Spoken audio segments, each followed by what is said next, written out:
Olá pessoal, boa noite. Só estou fixando aqui o tema da nossa live de hoje e já vamos começar, tá? Já estou vendo que o nosso convidado, Sebastião Pereira, já está presente. Já vou lhe chamar, Sebastião.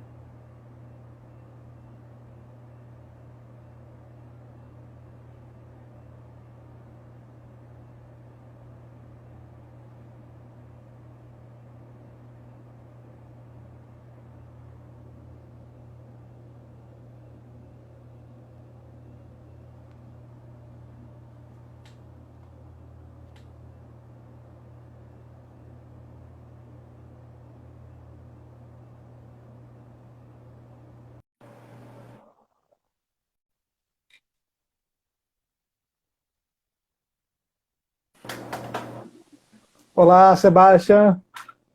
Olá, Rodrigo, tudo bem? Tudo bom? Sebastião, o Beleza, pessoal está começando a entrar aqui. Dá só mais alguns segundinhos para a gente já começar a nossa conversa, tá certo? fechadíssimo. Mas já vou dando um alô aqui para Rodrigo Pieri, Matheus Atleta, Camila Salustiano, Larissa Carlos. Tem pessoas que eu já vi que passaram por aqui já.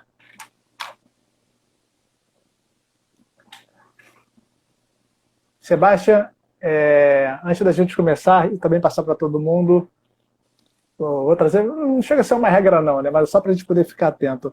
A nossa live geralmente dura 1 hora. No tempo final ali vem um cronômetro, né? Eu já tive a experiência aqui de não atentar para o cronômetro e a live cair do nada. Então hoje já estou aqui com o reloginho. Quando tiver faltando uns 5 minutinhos, se eu lembrar, eu aviso para a gente já poder finalizando a conversa e dar tempo de se despedir. Tá certo? Se o tema é bom, se o papo é bom, acaba sendo descontraído, vai passando o tempo, mas a ideia é poder E vai dividir um embora. pouquinho da experiência que a gente tem e vai Sim, sim. embora. E a partir daí, depois que a gente der despesa, a gente vai batendo papo até cair. Aí a gente não fica com dor na consciência. Vamos lá, acho que a gente já pode começar também. Bem, em primeiro lugar, sejam todos bem-vindos, boa noite a todos. Sebastião também, muito obrigado pelo apoio, pelo aceite do convite da Soperge. Só para que você e alguns possam ficar sabendo, desde quando começou a pandemia, a Soperge, que é a Associação dos Psicólogos do Estado do Rio de Janeiro, vem fazendo uma série de lives, sempre de terça a sexta, às 19 horas. E é legal porque, além de contribuir com esse momento, né, as pessoas podem participar e aprender um pouquinho mais, ajuda a lidar um pouco com o isolamento social, né? Então, função dupla, né? Ajudar durante a pandemia e a nos ajudar no nosso desenvolvimento profissional também. Enfim, para quem não me conhece, eu sou Rodrigo Ascioli, psicólogo clínico, psicólogo do esporte também, membro fundador da Soperge, atualmente conselheiro do Conselho Federal de Psicologia. Nós temos aqui como convidado, não sei se todos conhecem, mas é Sebastião Pereira. Sebastião Pereira, ele hoje atualmente é gestor, é gerente. Eu estou aqui, eu vou estar com a colinha aqui para não esquecer, Sebastião. Beleza. Vamos lá. Tá? Coisas do ao vivo, né? Mas vamos lá.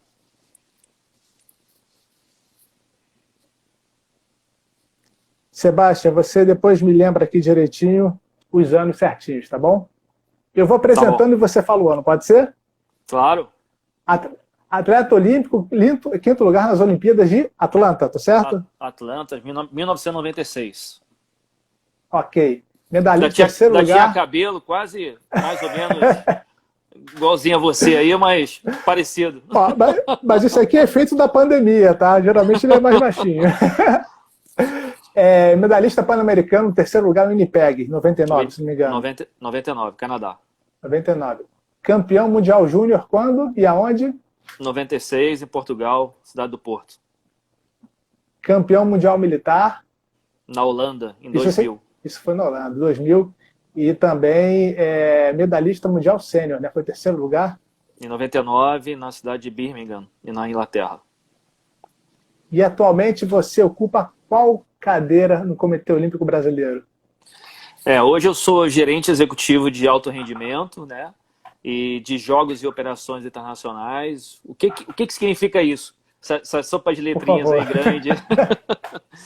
Bem, a área de alto rendimento do Comitê Olímpico, ela é dividida em 3 sub-áreas, onde elas estão responsáveis, a primeira, pelo planejamento e desempenho esportivo dos atletas do Brasil, das confederações.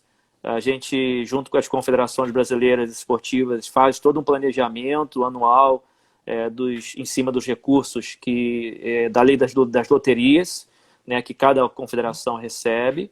E a gente vai fazendo esse acompanhamento e, da mesma forma, a gente faz todo o acompanhamento do atleta, tentando entender toda a complexidade dentro da preparação de todo e qualquer atleta, em conjunto não somente com o atleta, mas principalmente com as suas comissões técnicas, né? Então, o treinador, principalmente, que nós entendemos que é um personagem principal dentro dessa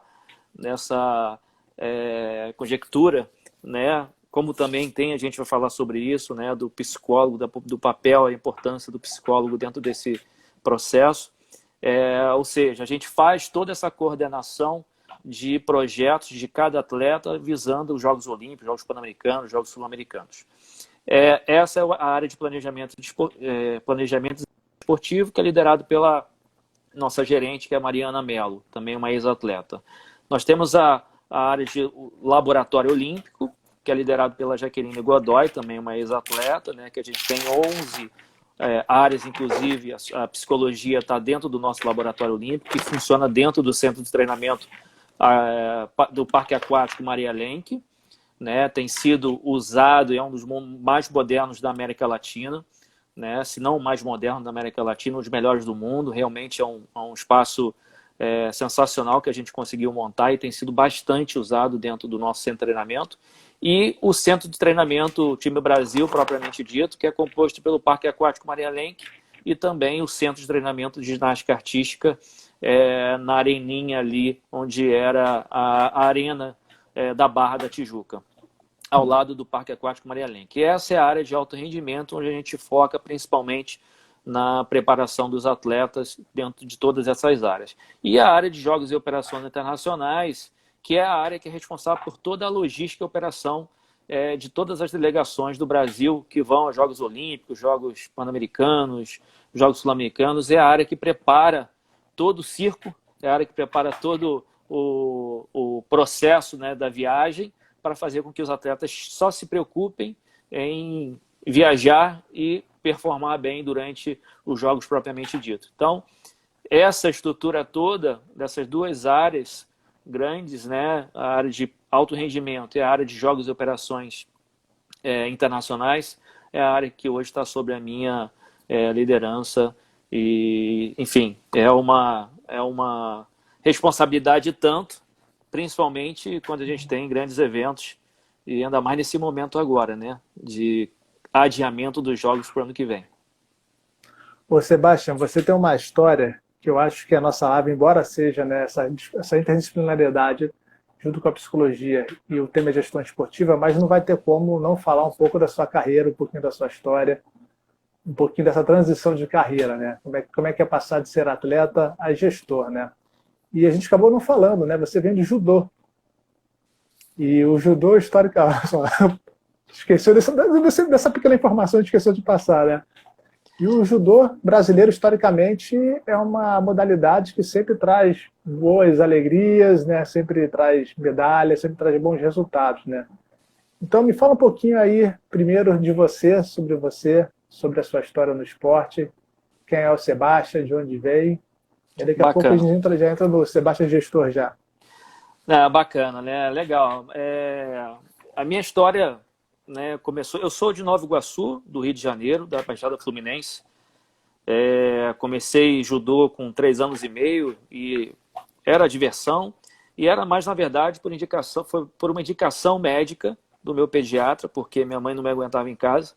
E para fazer bastante atividade, tanto é que eu fiz judô, natação e futebol ao mesmo tempo, durante um bom tempo, até mais ou menos aos 12 anos de idade, né? E comecei ali com com 4 anos todas essas atividades, né? E aí eu fui tentando equilibrar essa vida, né, de treinamento. Não era treinamento, né, era atividade física, né, era uma diversão, mais ou menos até os 12 anos, 13 anos, quando eu comecei, até os 12 anos eu brinco com o pessoal que eu só apanhava, chegava na competição e apanhava, né? Fazia a primeira luta, minha mãe me levava e apanhava e voltava para casa. E a partir dos 12 anos foi a primeira competição que eu tive no Rio de Janeiro, onde eu acabei medalhando, né, numa competição estadual. E ali comecei a tomar gosto, né, de verdade, assim, aquilo me fazia falta. Quando eu vi, um pouco antes disso, eu tinha parado durante 6 meses o judô. Falei, não, vou dar um tempo agora, né, não estou querendo, 12, 13 anos, você não sabe muito o que você quer da vida, né, então eu vou parar. Mas deu falta, nesses 6 meses que eu fiquei separado, deu falta e eu acabei retornando. E quando eu retornei, eu acabei começando ali uma série de conquistas, né, e vitórias que foram me trazendo cada vez mais para eu mergulhando dentro desse universo do judô. E aí, com 13 anos, eu comecei a me sobressair não somente estadualmente, mas nacionalmente falando, e comecei a fazer minhas primeiras viagens internacionais, né? E aí, enfim, muito jovem, né, eu comecei a ter a possibilidade e a experiência, inclusive, de competir com atletas mais velhos.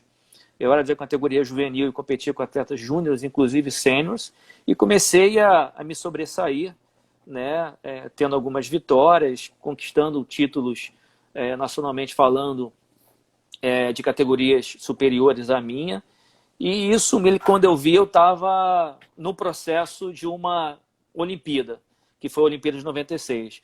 Quando eu entrei na seleção, eu tinha 18 anos, eu era júnior ainda, e aí, dentro desse processo, eu estava indo para o meu primeiro campeonato mundial, sem ter participado de um campeonato mundial júnior ainda, mas fui com 18 anos e acabei ficando em 5º lugar. Naquele momento, né? Desculpa, só uma dúvida. Perdão te cortar, mas fiquei com essa dúvida agora. Você teve a sua primeira competição internacional com quantos anos? E daí para a Olimpíada, quanto tempo que você levou? Eu tive a minha primeira competição internacional. Tentei dar uma resumida rápida, assim, grande, né? Mas com 13 parece anos... que foi olhando para a história, parece que foi em pouco tempo você alcançou, né, um lugar no cenário mundial muito rápido, né? Com 13 anos eu fiz a minha primeira competição internacional, né? Eu fui participar de uma competição nos Estados Unidos, aí comecei fui muito bem, fui vice-campeão. E aí com 13 anos, 14, 15, comecei, nacionalmente falando, comecei a ter um certo destaque, ganhando os títulos nacionais, interestaduais, e com 15, 16 anos eu comecei, como eu falei, a conquistar títulos que eram mesmo juvenil, conquistando títulos júniores, tá? Relevante, né?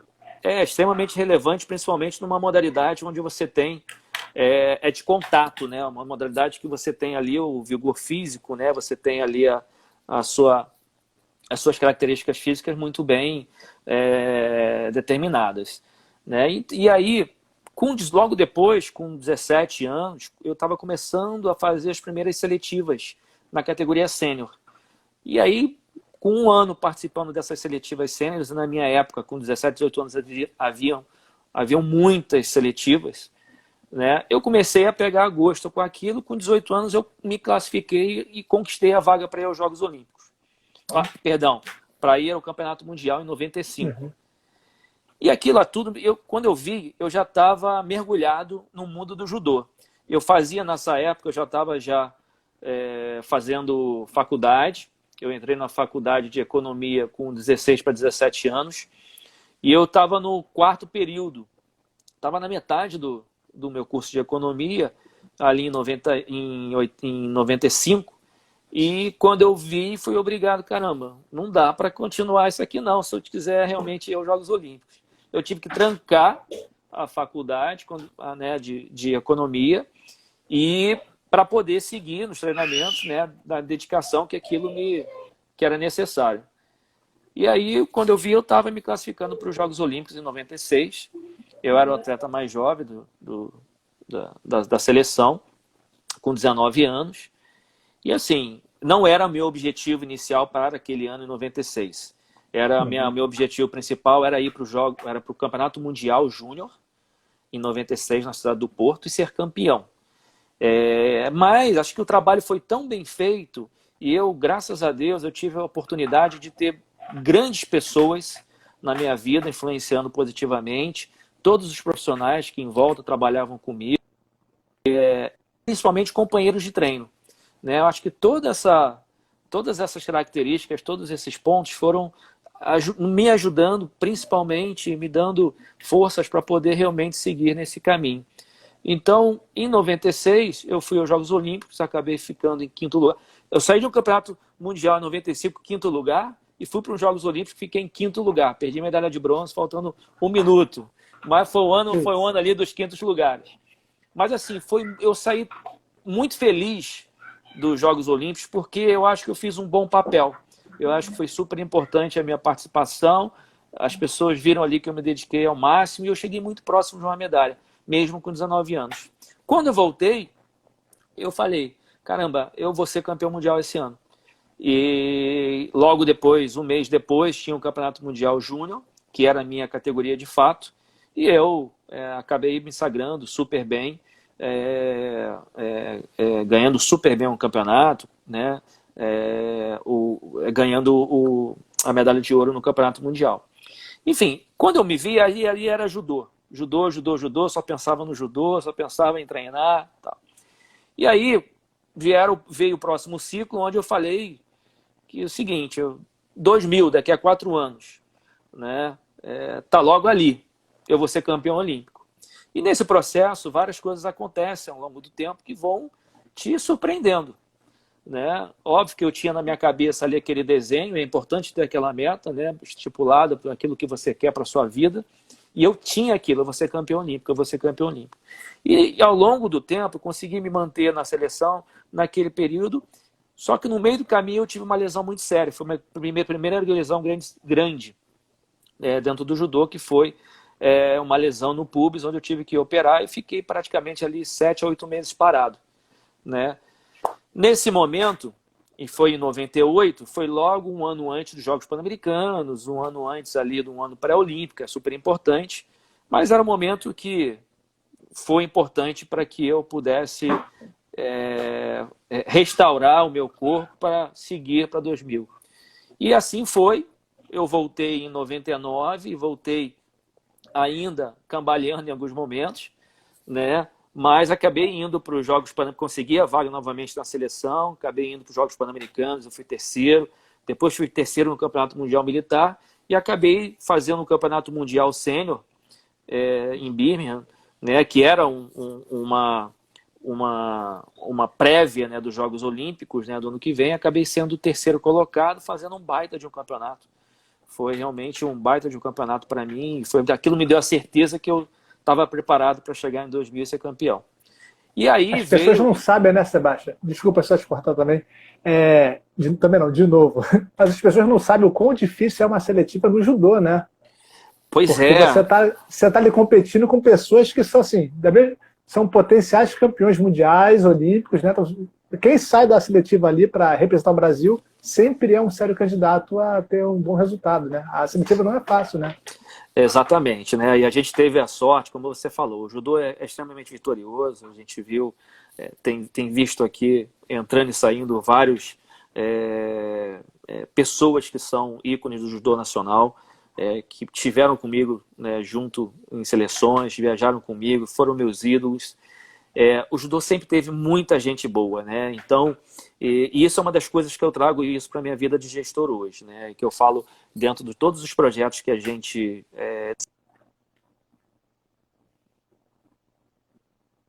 tenha não somente um atleta brigando por uma vaga. É muito importante que a gente tenha vários atletas brigando pela mesma vaga. Se a gente tiver vários atletas brigando por uma mesma vaga, quem se destacar, quem sair dessa vaga, automaticamente vai ter um papel brilhante no nível mundial. Porque o nível aumenta. Se você tem um atleta somente brigando por uma vaga só e ele está sozinho, e a gente vai falar isso dentro do nosso ambiente, né? Vocês, psicólogos, podem explicar muito melhor. A gente acaba, na verdade, se acomodando de certa forma. Mesmo que a gente não queira, acaba tendo uma certa acomodação. Então, assim, aquele nível de competitividade que a gente sempre teve, que eu tive, onde eu tive sempre grandes adversários, elevaram demais o nível da minha categoria especificamente, e que era um reflexo do judô, nacionalmente falando. E aí, foi a grande surpresa que eu tive no ano de 2000, onde na seletiva olímpica, eu era o titular da seleção e vinha para a última seletiva olímpica para definir quem era o titular durante os Jogos Olímpicos de Sydney. E eu fui surpreendido pelo Thiago Camilo, né, um baita, um dos melhores atletas que a gente já teve no Brasil, né, um amigo pessoal. Né? Isso é muito legal, né? Que a gente tem. Os meus adversários acabam ficando muito amigos meus. Você treina e compete com os seus rivais, né? Exatamente, né? É muito bacana isso, essa irmandade que a gente tem no judô. E aí, eu acabei sendo surpreendido, ele acabou indo para os Jogos Olímpicos e foi vice-campeão olímpico. Né? Então, ou seja, isso reflete bastante ali o nível de competitividade. Não era somente eu e o Thiago também que estávamos disputando em condições de igualdade. Tinham outros atletas também que acabaram vindo e nos ajudaram também a elevar cada vez mais esse nível do judô. Sebastião, tem um detalhe aí? Vamos lá. Cortando pela terceira vez. Eu juro que eu vou... Tá você manda. Eu vou falando. Faz tempo que eu não falo. Não... Porque tem um detalhe que é interessante isso. Nossa cultura aqui no Brasil, né, existe uma tendência de lembrarmos só dos campeões olímpicos, né? Às vezes a gente só lembra de quem foi campeão, esquece quem pegou medalha e tudo mais. E alguém fez um comentário aqui, já passaram algumas perguntas, eu não peguei, né? Estou com outras aqui também já, que eu consegui pegar. Mas alguém falou assim, pô, Sebastião no cenário mundial é um monstro, né? E tem um detalhe, você não foi campeão olímpico, mas tem um reconhecimento, é lembrado dentro do judô. Né? Isso é muito bacana. O pessoal daquela época, assim, tem um pessoal novo que não acompanha muita coisa, mas assim, quem acompanha a Olimpíada e Jogos Olímpicos, quando fala em Sebastião Pereira, sabe quem é. Né? Então, assim, eu acho que é muito interessante isso. Para um país onde a gente só lembra dos campeões, né? Ser lembrado sem ter sido um campeão olímpico, eu acho que é um baita de um reconhecimento. Eu tenho uma gratidão enorme, né, pelo aquilo que o judô me proporcionou. Eu costumo falar, eu estou onde eu estou porque o judô foi realmente a minha base. Né? O judô foi realmente a minha... toda a disciplina, toda a filosofia do judô, ela foi determinante para me ajudar realmente a ser a pessoa que eu sou. E assim, ser reconhecido hoje, né, por várias pessoas, né, por aquilo que eu deixei de legado no judô, de como judô extremamente técnico, ou mesmo da forma como eu, né, lidava dentro do dojo, fora do dojo, isso para mim é a minha maior recompensa. E eu tenho uma pergunta para você, Sebastião. Antes de tudo, a gente trazer positividade, a gente trazer uma energia boa. Vamos lá. Não, perdão que falhou aqui, mas agora voltou. Pegando eu já vou fazer um gancho aqui com Você já deu uma entradinha no assunto gestão já, mas vamos falar um pouco sobre essa transição de carreira, né? Você é atleta para gestor. Não sei se o COB foi a sua primeira experiência, se você viu alguma coisa antes, mas como é que foi essa transição de carreira, né? E você trouxe um detalhe também, você falou, além de você ser um ex-atleta olímpico, você falou de outras pessoas que hoje estão no COB, que são ex-atletas também, né? Existe esse movimento do COB de muitos funcionários, muitos gestores que vieram do esporte, né? Eu sei que não é um pré-requisito, né? Mas isso eu entendo também que é um movimento também de reconhecimento. Lembrar que você fez uma faculdade de economia, né? Eu não cheguei a terminar, mas eu acabei desistindo e fazendo educação física, indo mais para o lado da educação física dentro da minha atividade, mas acabei me especializando em gestão esportiva. Então Fazendo fala sobre o equilíbrio, né?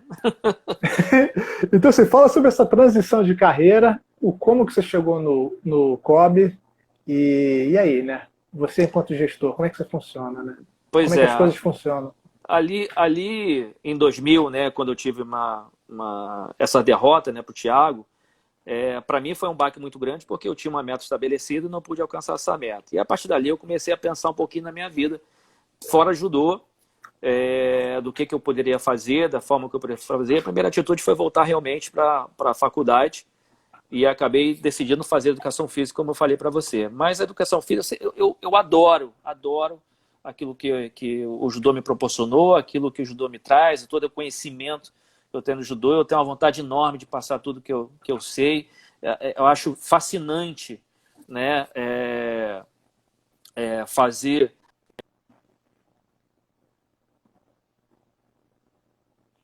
Eu precisava me desafiar mais. E aí eu acabei seguindo por esse lado da gestão esportiva. Né? Eu acabei fazendo a faculdade de educação física, mas logo de imediato, isso, enfim, a partir de 2000 ali comecei a minha faculdade e tal.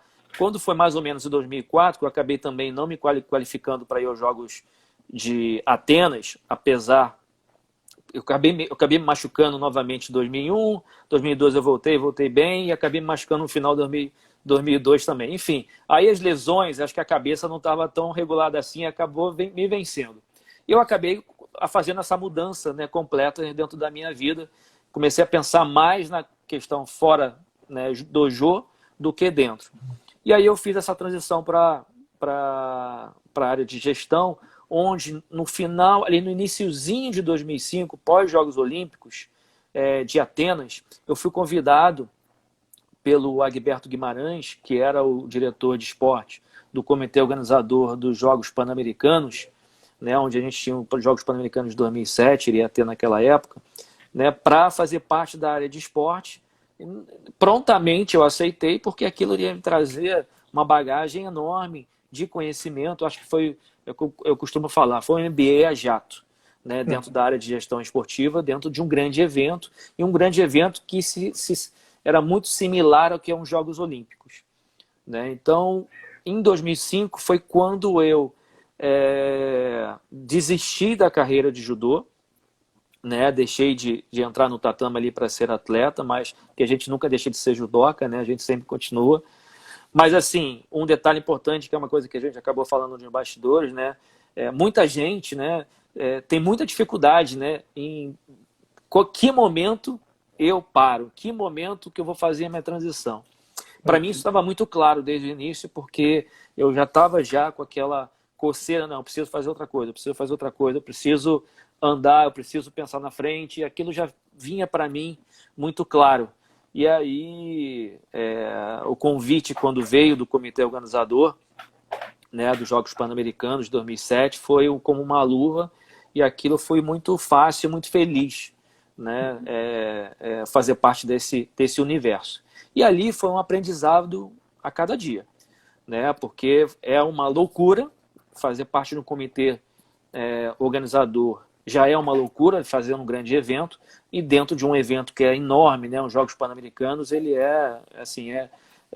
foi realmente um MBA a jato, né? E aí nós fizemos, foi um sucesso, né, 2007, eu acabei permeando por várias áreas dentro da área de esporte, aprendendo de tudo, né, em relação a como fazer os jogos, tudo que era necessário dentro de cada ponto, o que era importante para os atletas, o que é importante para os oficiais que fazem parte da delegação.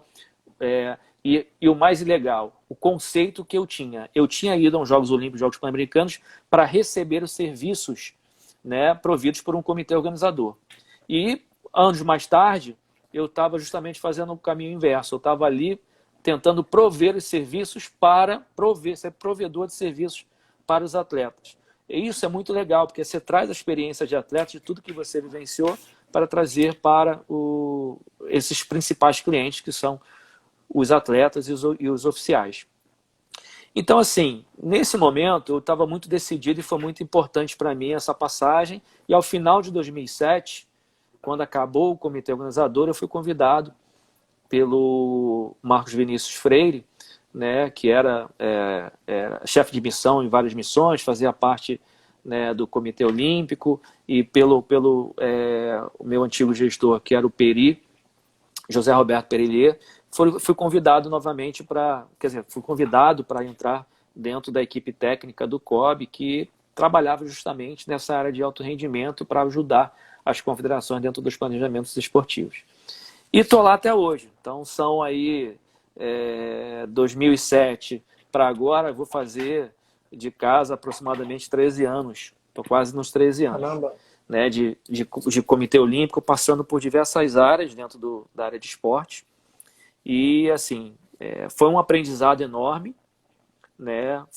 É uma responsabilidade grande. Quisera eu continuar ainda como atleta, né? Acho que estar dentro do tatame é muito mais fácil. Você volta e meia sonha que está treinando, que está competindo? Eu já passei dessa fase, mas já tive esse momento. A minha esposa, às vezes em quando, bem no início, quando eu terminei a minha carreira de atleta, eu tinha uns espasmos uns musculares, dava um chute aqui, dava uma pernada aqui, tentava me segurar, não cair, enfim, né? Ela sentia isso na cama quando a gente estava dormindo. Mas, assim, já passei dessa fase. Passei da fase, inclusive, daquele momento de você não querer olhar o kimono, não querer colocar dentro não entrar dentro do tatame. Tem uma fase bem no início que eu estava um pouco assim também. Mas, assim, o judô não vai sair nunca da minha vida. Eu tenho certeza que eu ainda vou ter muita coisa para contribuir com o judô, né, no futuro, e posso contribuir bastante. Saber o momento certo também desses momentos que podem aparecer as oportunidades. E complementando o que você falou, só fechar que eu acabei não respondendo, em relação ao Comitê Olímpico, né? Realmente a gente tem vários atletas que já participaram, participam, estão hoje dentro do Comitê Olímpico, todos muito bem preparados, né? Isso é muito importante, né? Porque a gente tem diversos atletas que se preparam bastante para assumirem posições, são posições importantes, tendo em vista hoje a grande... o Bernard aí, um dos nossos grandes ícones do voleibol mundial, nosso membro do Comitê Olímpico Internacional, é um dos meus ídolos também, é um grande amigo. Ele é um dos exemplos também do que eu estou falando, né, em relação a ex-atleta olímpico que contribui para o movimento olímpico, né, principalmente dentro do Comitê Olímpico Brasileiro. Então, assim... Bernard, se quiser um belo dia participar da nossa live, fica à vontade, é só dar um aceno que a gente vai lá. Vamos, com certeza, vamos fazer esse lobby com ele aí. Faz aí.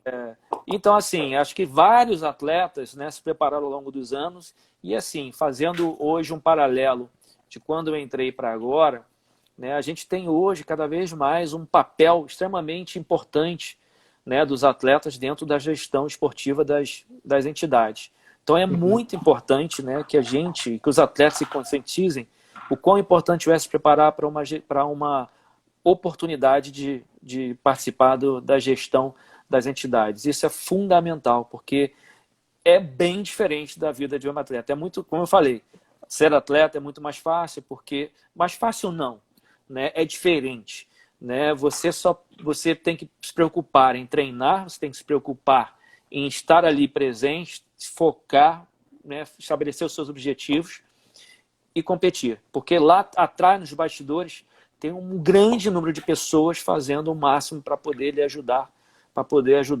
a conquistar o objetivo. Enquanto gestor, é justamente esse, né? Você falou uma coisa interessante aí, que é dessa experiência de ser gestor, de participar do comitê organizador, né?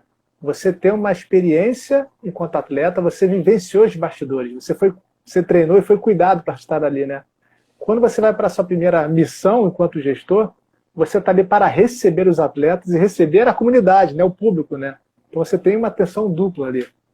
Isso é muito importante, né? É uma linha tênue, né? Que às vezes você, como comitê organizador, você pensa em determinadas ações ou determinada regra ou norma ou algo para ajudar os atletas, o que na verdade você pode estar acabando prejudicando-os, ou tirando a atenção deles, ou, enfim, prejudicando de alguma forma geral. Isso é muito importante, você ter gente que passou por esse processo justamente para ter esse feeling, né, e poder facilitar para os atletas. E eu acredito, Sebastião, que você e quem está hoje no comitê, vocês estão tendo uma experiência muito bacana e muito intensa, densa, porque, bem ou mal, vocês pegaram uma fase turbulenta, né, no cenário, né, esportivo, em todos os aspectos econômicos, políticos, né, alguns acontecimentos junto ao COB também, e estar na entidade, passar por esse turbilhão, né, e voltar à tona, à cena, para organizar a casa e fazer a coisa acontecer, não é simples, isso você não aprende na faculdade, né, e acho que é vivência, né, então acho que vocês, enquanto gestores, devem estar tendo uma experiência danada, né. A gente estava falando há pouco tempo agora que a gente está participando da história, né? O que a gente está vivenciando hoje é realmente algo impensável, né? Algo que a gente não pensava. A gente, no início do ano, a gente falava, ali para fevereiro, quando começou a aparecer, né, a pandemia de uma forma mais abrangente no mundo, a gente falou, não, Jogos Olímpicos é impossível. Impossível mudar, impossível ser adiada ou ser cancelada, mas tem coisas que são realmente que a gente não consegue prever. Mas, ao mesmo tempo, a gente participa, como eu falei, da história, a gente participa de um momento que pela primeira vez um Jogos foi adiado. Né? Isso só aconteceu, na verdade, já aconteceram cancelamentos, mas não tinha acontecido adiamentos. Né? Os cancelamentos aconteceram por conta das guerras mundiais, mas o adiamento não tinha acontecido. Então, existe uma discussão existe uma discussão, vou dizer até filosófica com relação a isso, né? Porque exatamente, jogos já foram cancelados, suspensos, empurrados para um ano depois, não, primeira vez. E algumas pessoas questionam isso, né? Porque quebra uma tradição daquela coisa do ciclo olímpico, né? Jogos que vão acontecer fora do ciclo olímpico não é considerado jogos olímpicos, é fora do ciclo, né? Então houve também esse debate interno, né? Se não seria melhor pela história também cancelar só e voltar na França e Paris, se não me engano, é próxima, né? Paris. Não, próxima, Paris, para respeitar esse ciclo olímpico, né? E eu acho que é difícil, porque até então a gente também está num momento, os Jogos Olímpicos entrou no modo aí, né? Eu não sei como é que o Pierre de Coubertin falaria hoje com relação a isso, né? Mas sai daquela coisa do movimento olímpico, de toda a ideologia que existe e passa a entrar no embate com o mundo dos negócios, né? O mundo do mercado financeiro. Então, que tudo isso foi para a mesa na hora de se discutir isso, né? Tem muita coisa envolvida. Só fazendo um registro aqui, Rodrigo, eu estou vendo aqui o Walter Carmona. Né, o Walter Carmona, que até colocou uma pergunta para mim ali, depois eu respondo. Anotei. Walter, Carmona é medalha de bronze nos Jogos Olímpicos de Los Angeles, no judô. Foi um dos caras que foram pioneiros dentro do judô, sensacional. Tenho prazer de ser amigo dele hoje. A gente assistiu o Campeonato Mundial juntos ano passado, no Japão. Né? Eu tenho uma grande admiração por ele. É um dos caras que fizeram história dentro do judô nacional. Foi um dos caras que eu me espelhei aí para também do judô. Então, um grande abraço aí para ele e de outros amigos que entraram também. Bacana, né? O pessoal participando, muito, muito bacana. Os Jogos Olímpicos, né? Como eu falei, né? A gente era impensável a gente participar dessa história. É impensável a gente ver isso acontecendo, mas aconteceu. Como você falou, é muita coisa envolvida, não é somente, né, o esporte em si, tem toda ali você tem grandes decisões e grandes acordos, né, que foram necessários para poder fazer os Jogos Olímpicos acontecerem. Então, tomar a decisão de um cancelamento ou mesmo de um adiamento é uma decisão que envolve muita coisa, né?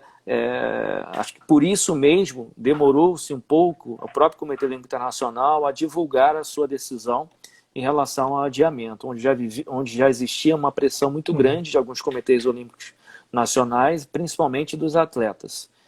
A gente está falando de instalações esportivas que foram alugadas e foram reservadas para 2020 e que não estavam reservadas para 2021. A gente já sabe que tem instalações de 2021 que já estavam reservadas para grandes eventos, né, no ano de 2021, ou seja, existe sim uma grande negociação do comitê organizador junto com essas instalações, porque essas instalações não são deles, essas instalações são, né, tem diversos donos, tem diversas pessoas que cuidam, diversas instituições. Você tem interesses comerciais, você tem, como a gente falou, que é um principal, a preparação dos atletas que estavam ali faltando 6 meses para chegarem aos Jogos Olímpicos, né, para conseguir a sua meta. Então, assim, é um grande transtorno para todo mundo. Por exemplo, a nossa preparação, a nossa operação, ela estava já sendo finalizada, a gente estava já com passagem marcada, a gente estava com a última viagem de precursora marcada para poder fazer as visitas em todos os locais de aclimatação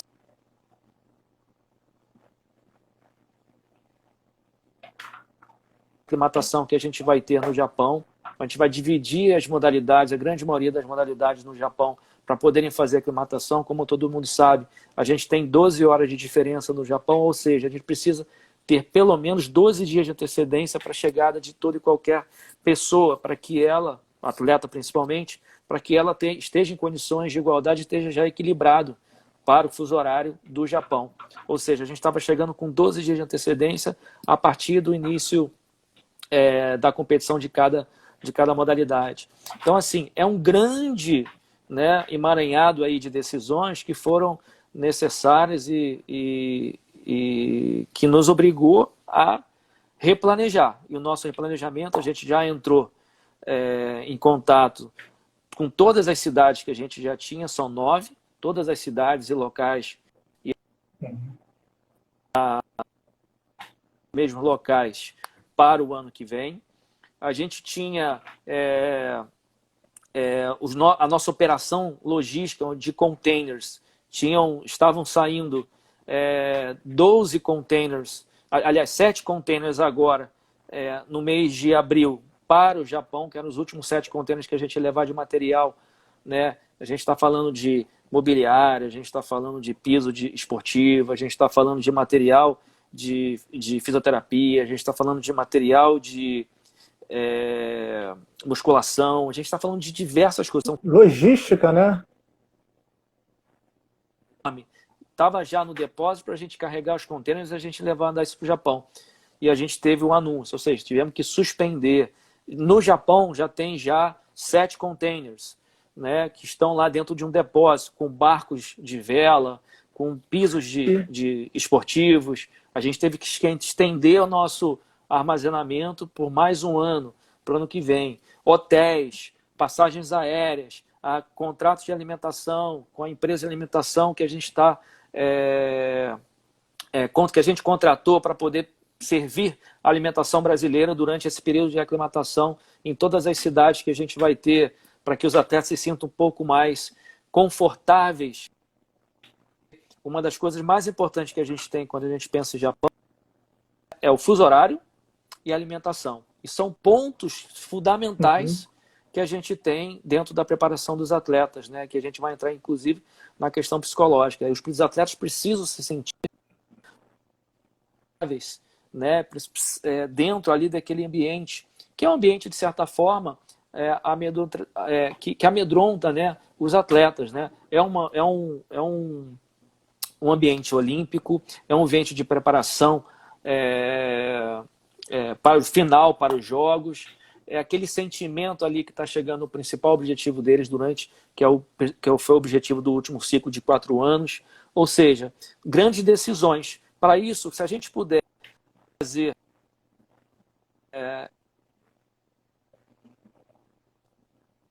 positivamente dentro da preparação desses atletas, principalmente ali no finalzinho, a gente vai estar fazendo. E isso tudo foi, né, cambiado, tudo foi mudado para o ano que vem, de uma hora para outra. Mas assim, a gente tem um bem maior, né, que é a nossa saúde. A gente precisa estar olhando para a saúde de todos os atletas e todas as pessoas.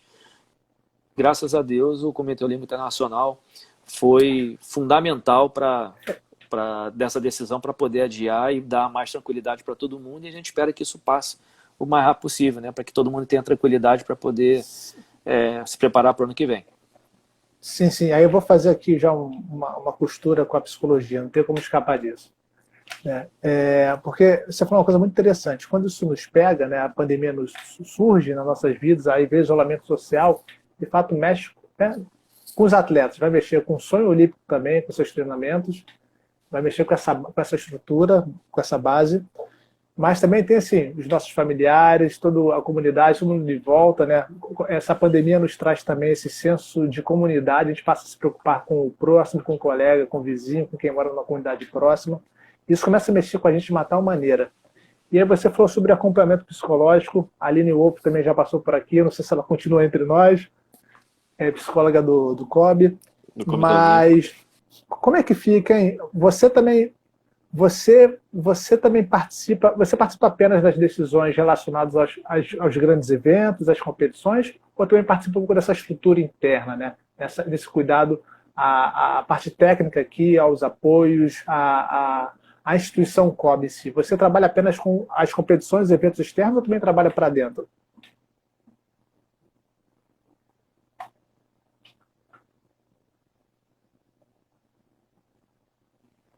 Essas áreas de conhecimento, né, onde estão, por exemplo, a psicologia, a biomecânica, bioquímica, enfim, várias outras áreas, fisioterapia, área médica, várias áreas que se interligam, e que é muito importante a gente pensar, né, de forma em conjunto. Ali o atleta, ele é o nosso principal objetivo, para fazer com que todas as áreas possam contribuir decisivamente para a preparação desses atletas. E aí, como você falou, a psicologia ela tem um papel fundamental, e é uma coisa que eu acredito bastante e a gente procura seguir também.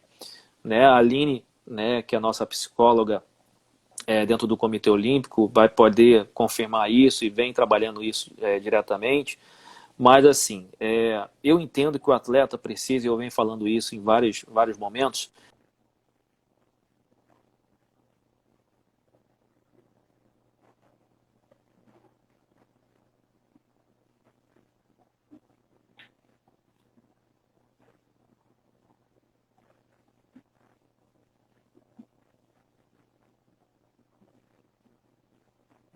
dentro dos pequenos objetivos ali no dia a dia. Se ele consegue treinar bem, né? Se ele consegue desenvolver aquilo que ele estava pensando, como meta diária, como meta semanal, mensal, né? E em termos esportivos também, em termos de resultados esportivos, se ele consegue atingir todos esses micro-objetivos, automaticamente ele se sente seguro para chegar mais facilmente ao seu objetivo. E a gente está falando de Jogos Olímpicos. E aí, quando a gente vê, né, todo esse cenário completamente bagunçado, né? Vai ter jogos, não vai ter, foi adiado, para daqui a um ano, tal. Não tem local de treinamento para ele poder desenvolver o seu treinamento, né? Porque a grande maioria dos atletas hoje, principalmente no Brasil, eles não estão treinando. Eles estão se virando, né? Eles estão fazendo atividades físicas, né?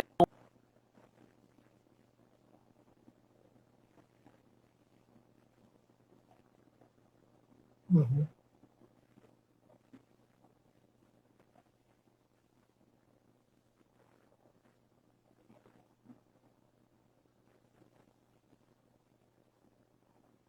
Foi traçado por todos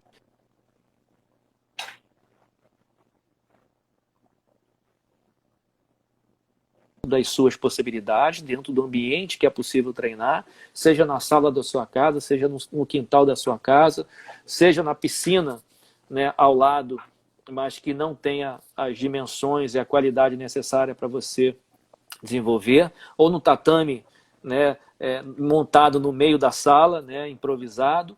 Ou seja, a grande maioria dos atletas hoje não tem a sua estrutura de treinamento, né, formal, não tem a sua estrutura de treinamento ideal.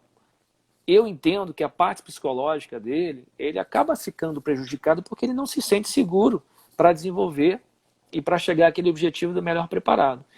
E aí a gente vem um outro componente que é extremamente... Né? Você vê a Ásia, né, os treinamentos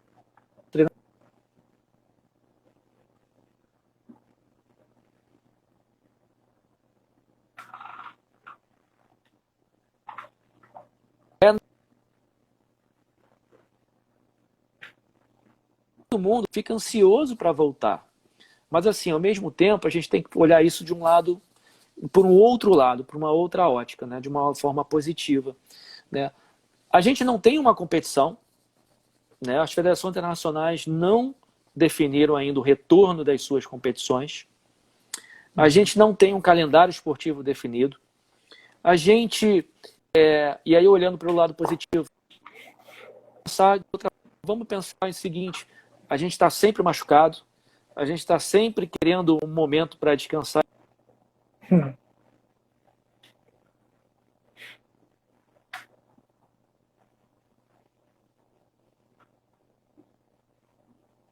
Sanidade mental, né? A gente restaurar a nossa questão mental, restaurar a nossa cabeça, nossos pensamentos, pensarmos positivo.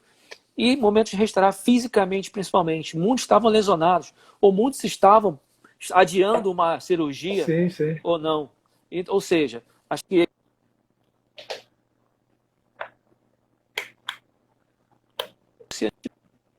algo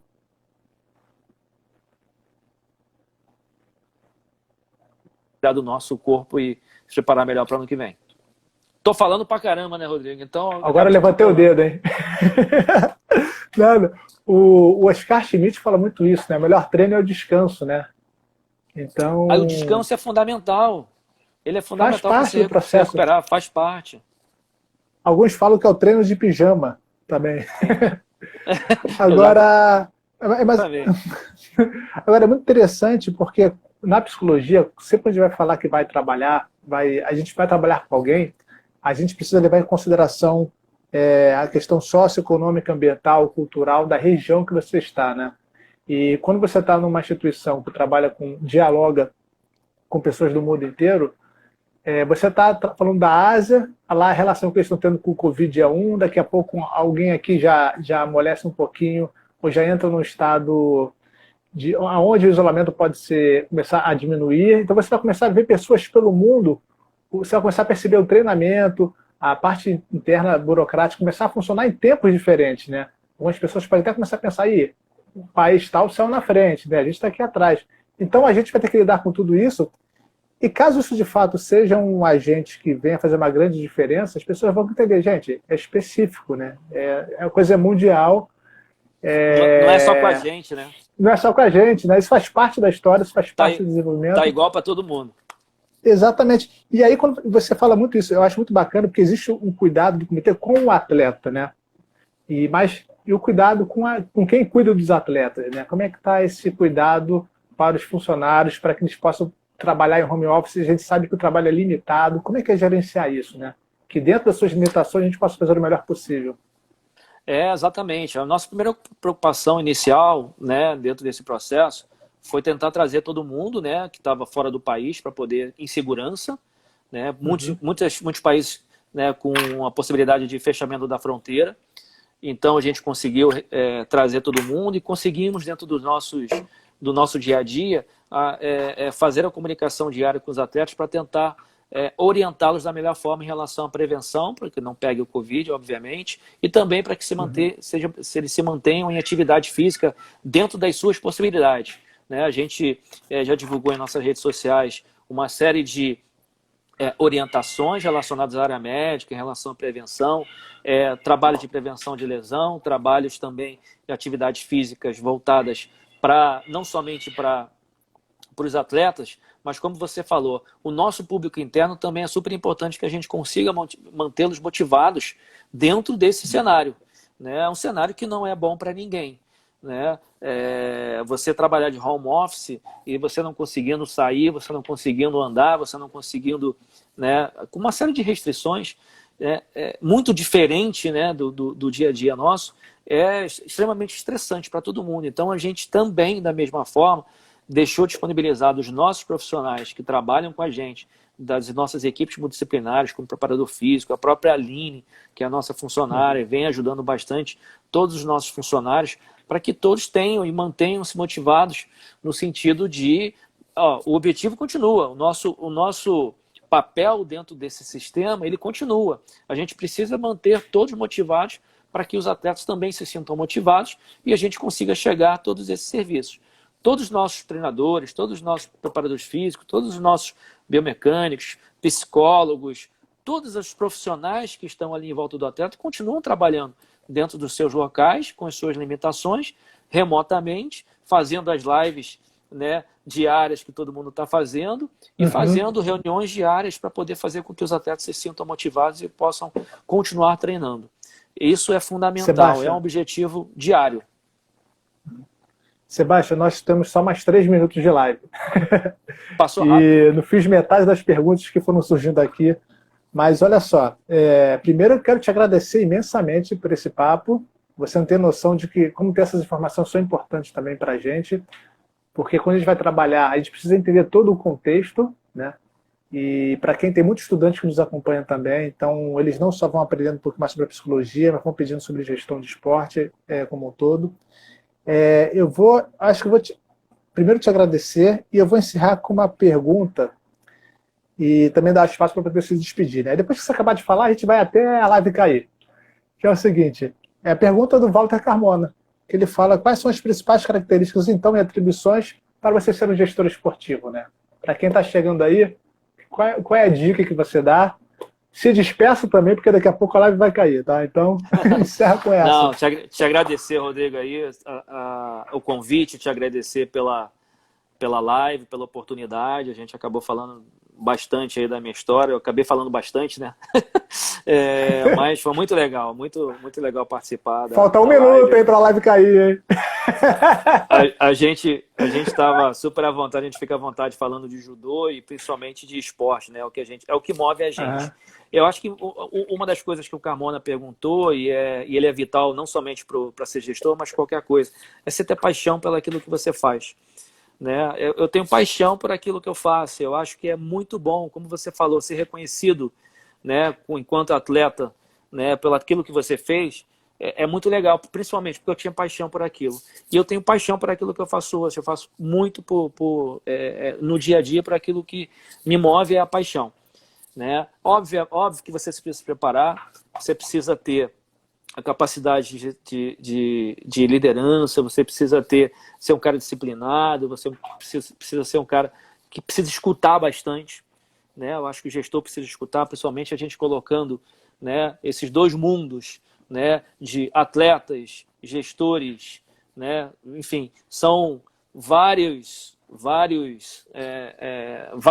personalidades trabalhando em conjunto. Você precisa ter a capacidade de juntar todos, né, e no mesmo objetivo. Isso é muito importante, né? Então, assim, você ter disciplina, você ter paixão por aquilo que você faz, você precisa ser um cara muito resiliente, paciente, enfim. É um conjunto de características, um conjunto de pensamentos ali, de coisas importantes que são, assim, são fundamentais para poder fazer um bom trabalho. Eu acho que isso é o principal. A minha vontade, a minha paixão é da mesma forma ser reconhecido pelo mesmo trabalho que eu fiz enquanto atleta, né? E isso é o que falta realmente... exatamente 20 segundos para a live cair. Isso é o que move a gente. Então, em primeiro lugar, e o principal, ter paixão por aquilo que faz e sempre procurar fazer o bem. Isso é o que move a gente e é o que a gente vai buscar sempre pelos atletas. Sebastião, muito obrigado mesmo. Quem não assistiu, IGVT, YouTube, cara, um grande abraço, prazerzão. Valeu, obrigado. Até.